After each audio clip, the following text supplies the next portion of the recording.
Hey guys, I'm just going to tell you from the front of this video, I'm not planning on editing a whole lot. I'm just going to tell you what happened in raw format and tell you some lessons I learned from it. Today's video is sponsored by Yardbook. If you need a software, use the one I've been using since 2015. Go to yardbook.com. Today, I had a customer fire me, which is nothing new. I mean, that's one of the great things about being in the lawn care business. You get a little bit thicker skin because you get used to getting fired, okay? And it's fine. It's actually good for you, I think. But the reason this one fired me was a little bit different than that guy had a raggedy old trade. I'm gonna walk around my yard and kind of show you some things as I tell the story. But the reason I got fired today was a little bit different because I'll just tell you the story. I was in a neighborhood. It's a neighborhood that's close by to my house. I do weed control and fertilization. I used to mow grass, but now I'm doing weed control in my third lawn care business. I've been on YouTube for a long time if you're new to the channel. Well, anyway, I'm out there to go back for a second treatment on this lawn. This is a customer I picked up in the springtime. And when in the springtime, I went ahead and sprayed his yard and fertilized him. So I sort of did two applications at the same time. Pull up today, big Bermuda yard, 13,000 square feet. And when I got him as a customer in the spring, I gave him a price a little bit lower than what I would normally charge for a 13,000 square foot yard. Now my pricing chart at 13,000 square feet is $110, okay? Now this guy is in a yard, in a neighborhood that's close by to where I live, a neighborhood I got, close to 20 customers. So I remember talking to him that day and I told him $100. He was trying to talk me down below that. I said, I'm already below what I would normally charge at that size square footage, but you're in a neighborhood that's close to my house, you're in a neighborhood I'm already established in, so I'll do it for 100. He agreed. We fertilized it, sprayed it, I charged him for 2 apps, so I charged him 200. He pays his bill. It's time for the next application. So I pull up today. It's round 4 in my schedule. I'm there to fertilize his Bermuda lawn. The weeds are under control. His yard is not green because it hasn't rained much and he doesn't look like he's been watering. And a nice guy, by the way. Okay, I have nothing against this guy. And he comes out. As I pull up the truck to park, I'm about to get off and start putting fertilizer on his yard. He walks out the front door. I guess he got some kind of door cam or something. And he comes out there to me and he says, I'm not going to use you. And I was like, okay. I mean, he wasn't ugly about it or anything. I said, okay, what's going on? He said, no, I switched to another company. They came by, they gave me an incredible deal. And I said, oh, who'd you switch to? And he told me the name. I saw the yard sign. But it was a big franchise company, not the big franchise that people think about, but it's another big franchise that I won't name that's fairly new in our area. And again, I'm charging $59. Oh, I'm sorry, I gave it away. I'm charging $100. They're charging $59.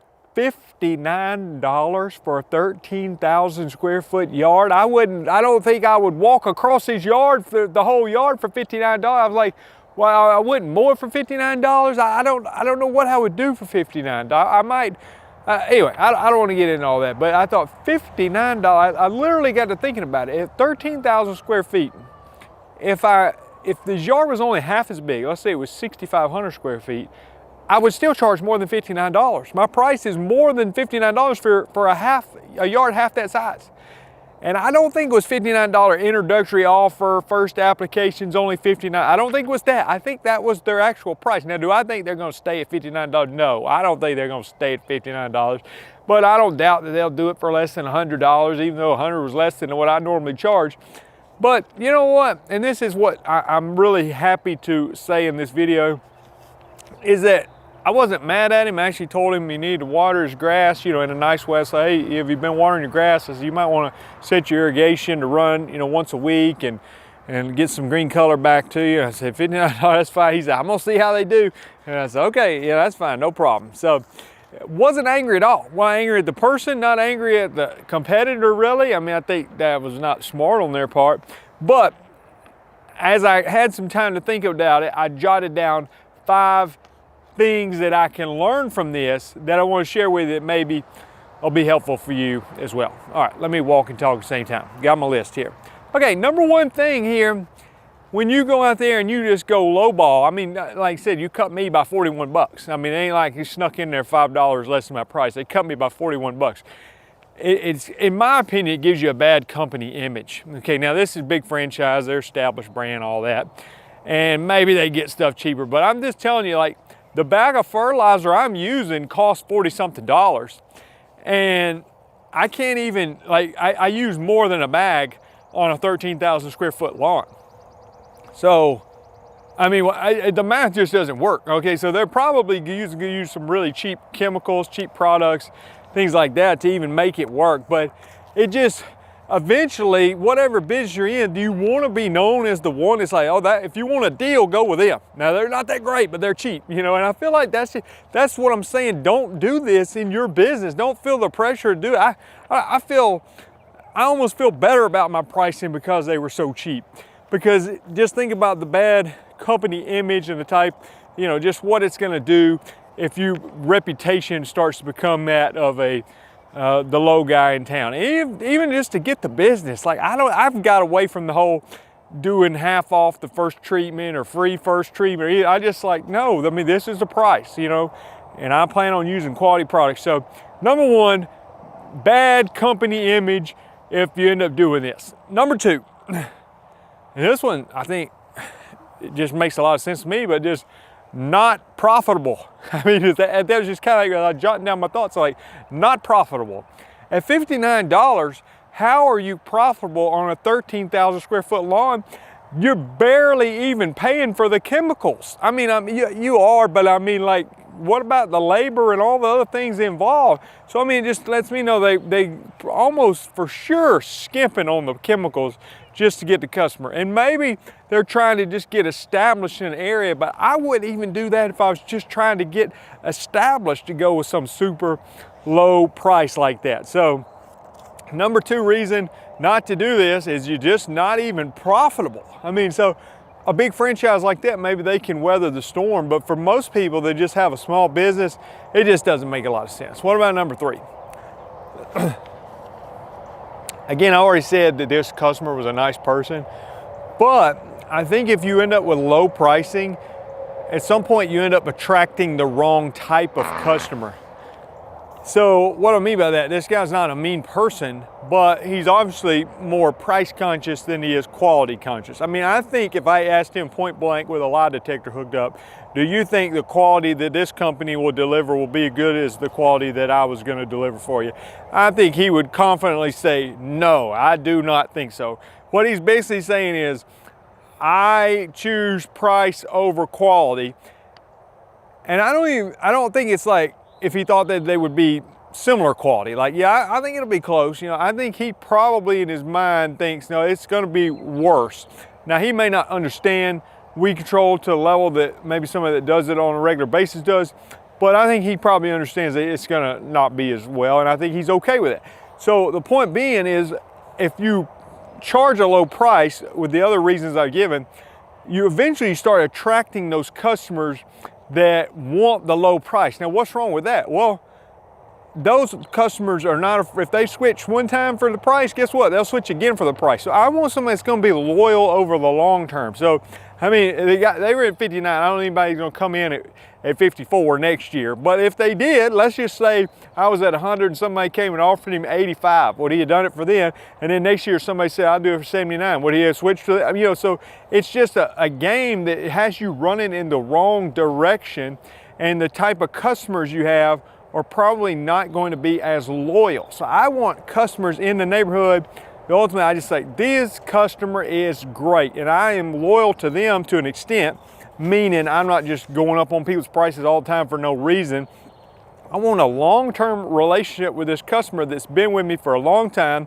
I raise prices when I need to. I don't raise them when I don't need to. They stick with me. They understand. They trust me. And it's at that point, I begin to build what we call route density, like, because I've got a lot of customers that stick with me, and my reputation it precedes me to where they can talk to their neighbors about it, and I ultimately just keep getting a denser and denser and denser route that ultimately is more profitable than just, you know, chasing low prices like this company's doing. So I think it's very important.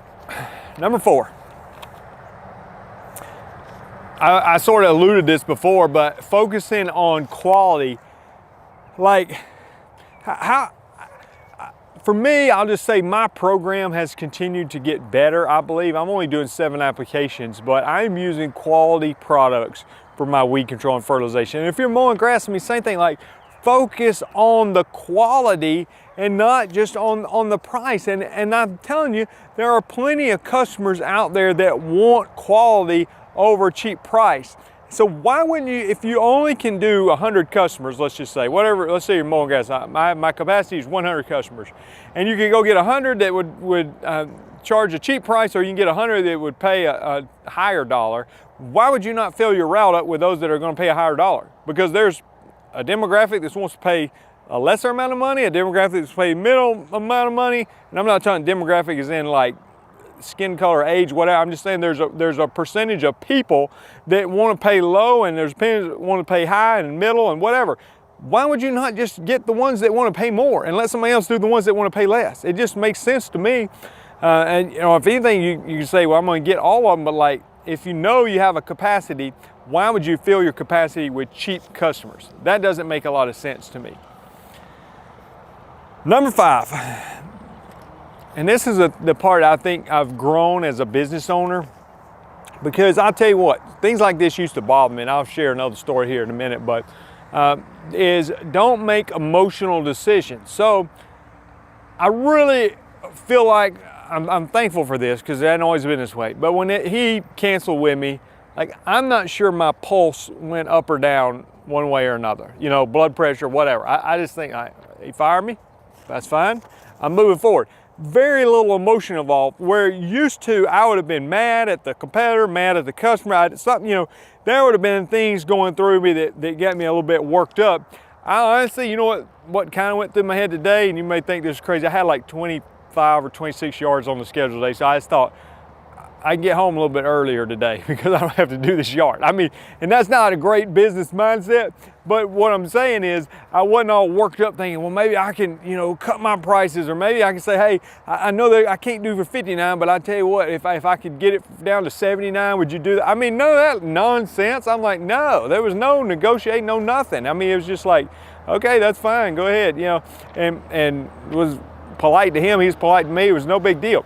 So I think from a business standpoint, being able to control yourself, make decisions based off of money versus emotions, and just do what's right for your business, and don't let it bother you. Just understand, like, these things are going to happen. It's going to happen. It's no big deal.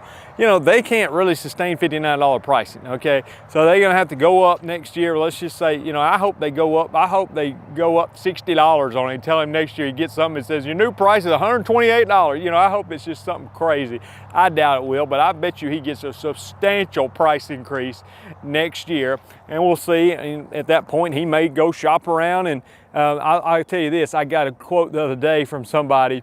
I got on my website, I've got a little box that they can fill out to get a quote from me, and somebody filled it out, and I was gonna text the person and just say, hey, I received your quote request, I'm gonna come by and look at it. Well, I went to text the number, and look, guess what happened? This is helpful to do this sometimes, but it showed up that I'd actually text that number last year. I didn't remember the name, but I had texted the same number last year, and I'd give him a quote of $70, and I don't remember what happened. I mean, he obviously didn't hire me, so he's back searching again. But you know what I did this year when he did it? I was sitting there riding around in the car with my wife. I was like, I ain't doing it. I said, I gave him a quote last year. If he knew that he wanted to go with me 1 year later, you know, he didn't hire me then, but now he's a year later, he's back in the same spot looking for somebody else. I guess it didn't work out. And now he's wanting to hire somebody. He could have called me and just called me and said, hey, we met last year. I didn't hire you last year, but I regret that. I want to go with you this year. But the fact that he did the online thing and just send me another thing lets me think he probably got an online quote from several other businesses.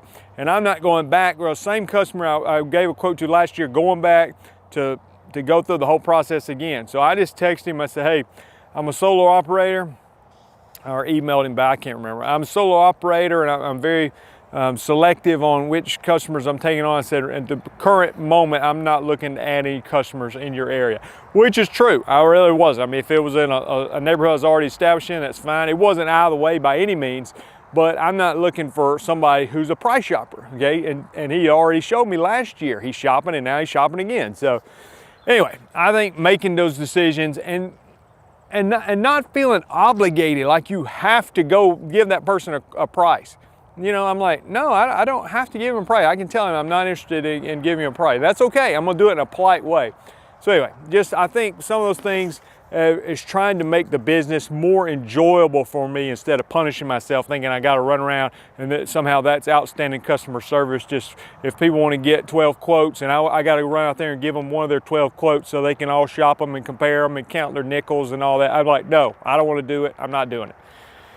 These are my lessons I learned from today. Hope the story is relatable to you. Leave a comment below. If you hadn't done so, subscribe to the channel. There's the, also want to tell you about the Lawn Care Life Conference coming up February 23rd and 24th of 2024.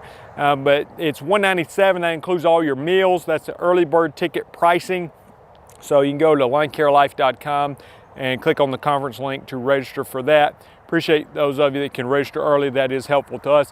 Also, if you want to get a weed control and fertilization and deal with stories like this and customers and have frustrating and happy tales to tell, then you can get the Weed Control and Fertilization Academy, which is at lawncarelife.com. That's one of my best-selling products that is available over there. I appreciate you watching. I've been on YouTube a long time, and we'll see you guys in the next video.